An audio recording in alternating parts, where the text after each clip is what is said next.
Un jour, au cours d'une réunion d'équipe Notre-Dame, nous devions répondre à la question, au fond, qu'est-ce qu'un saint? Qu'est-ce qu'une sainte? Chacun y allait de sa petite définition. Arrive le tour d'une équipière qui dit, avec son air ingénu, il me semble qu'un saint, c'est d'abord quelqu'un qui croit en Dieu. Nous nous sommes regardés, nous avons souri, nous avions oublié l'évidence première.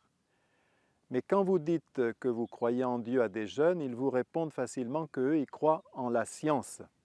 Alors il est facile de leur dire, de leur montrer que ces deux domaines ne sont non seulement pas incompatibles, mais sont complémentaires. Dieu, c'est la réponse à la question pourquoi, pourquoi il existe quelque chose plutôt que rien, et la science tâche de répondre à la question comment ça marche. On peut leur dire aussi qu'il y a parmi les scientifiques de haut vol des religieux, des prêtres. Vous avez par exemple le père Georges Lemaître, c'est lui qui a pensé le premier la théorie du Big Bang, qui pour le moment ne fait que se conforter. Vous avez également le père Teilhard de Chardin, qui lui a passé sa vie comme paléontologue. Il a apporté sa grosse contribution à la théorie de l'évolution de l'espèce humaine. Et aujourd'hui, vous avez le père Thierry Magnin, qui est reconnu comme un scientifique de très haut niveau.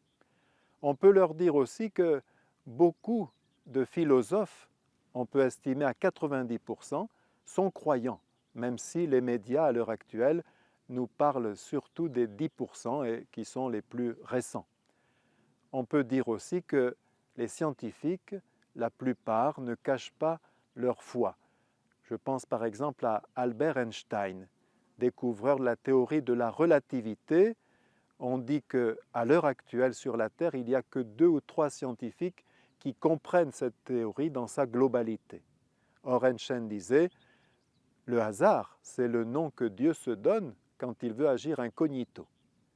Vous avez aussi ce scientifique américain d'origine vietnamienne, donc son nom est difficile à prononcer, Trinh Xuan Nguyen, qui vous dit que l'univers repose sur 4 forces fondamentales, la force électromagnétique, la force nucléaire faible et la force nucléaire forte, et la force de gravité, et sur 15 constantes, comme par exemple la vitesse de la lumière ou la masse du proton. Et il dit, l'astrophysique moderne constate que tout a été minutieusement réglé pour que cet univers aboutisse à la vie et à la conscience humaine. Et il dit, c'est comme si un archer tirait sa flèche à l'autre bout de l'univers, à des milliards de kilomètres-lumière, et plantait sa flèche à l'autre bout dans une cible de 1 cm². Voilà la précision inouïe. Alors, quelles sont les preuves de l'existence de Dieu? Il y en a 5 classiques, je vais vous en dire 3 et un peu à ma manière. La première serait, disons, la preuve plus scientifique, la preuve par l'effet et la cause. Je peux bien vous expliquer pendant 107 ans que le chef-d'œuvre de la Pietà de Michel-Ange est en fait un bloc de marbre qui s'est détaché de la carrière tout seul. Puis après, ce sont les vents de sable, le gel, l'eau, qui petit à petit ont sculpté quelque chose dans lequel nous nous reconnaissons, Jésus mort sur les genoux de sa mère. Vous douterez, vous serez sceptique et vous aurez raison. Quand on voit la Pietà, on pense au burin et surtout au génie de celui qui le maniait. Notre univers, 15 milliards d'années, serait trop jeune pour que le hasard ait pu sculpter ces milliards et milliards d'écosystèmes qui s'agencent tellement bien entre eux. Deuxième preuve, la preuve par le beau. Je prends un tout petit exemple. L'orchidée doit être fécondée par un insecte. On pourrait imaginer que cet insecte soit une mouche vulgaire, une moche mouche.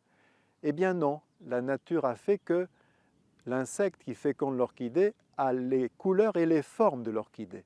Or, c'est complètement gratuit. Observons une libellule, beaucoup mieux qu'un hélicoptère avec ses ailes transparentes et bleutées.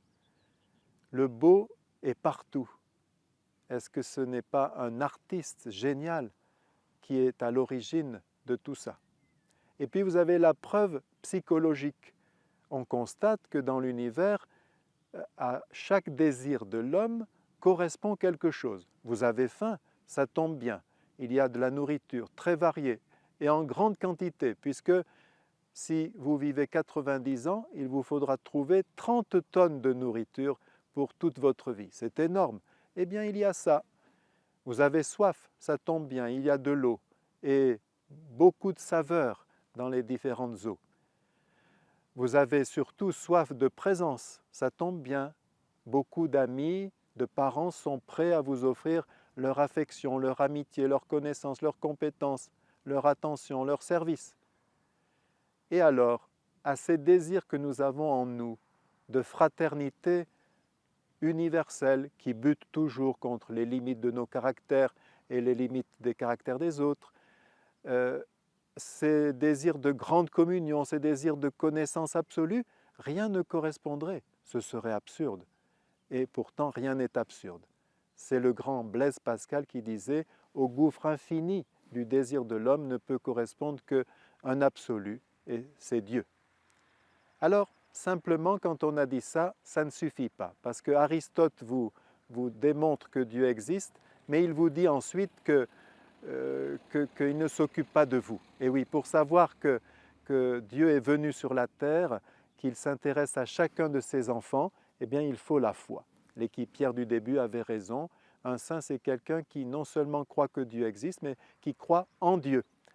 Et le pape Benoît XVI était prophète quand il disait dans son encyclique sur la foi que le saint, c'est quelqu'un qui persévère dans la foi, qui va jusqu'au bout. Comme dit saint Paul, j'ai gagné le bon combat, j'ai gardé la foi et j'espère maintenant recevoir la récompense de la part de Dieu. Avoir la foi, c'est être en relation avec les trois personnes de la Trinité, c'est dire qu'on n'est pas orphelin, qu'on peut compter sur un Dieu qui nous aime. Et on peut tout résumer au fond en disant que être chrétien, ce n'est pas seulement savoir que Dieu existe, mais c'est surtout savoir que moi, petit rien du tout, petit grain de sable, petite poussière dans l'univers, j'existe pour Dieu.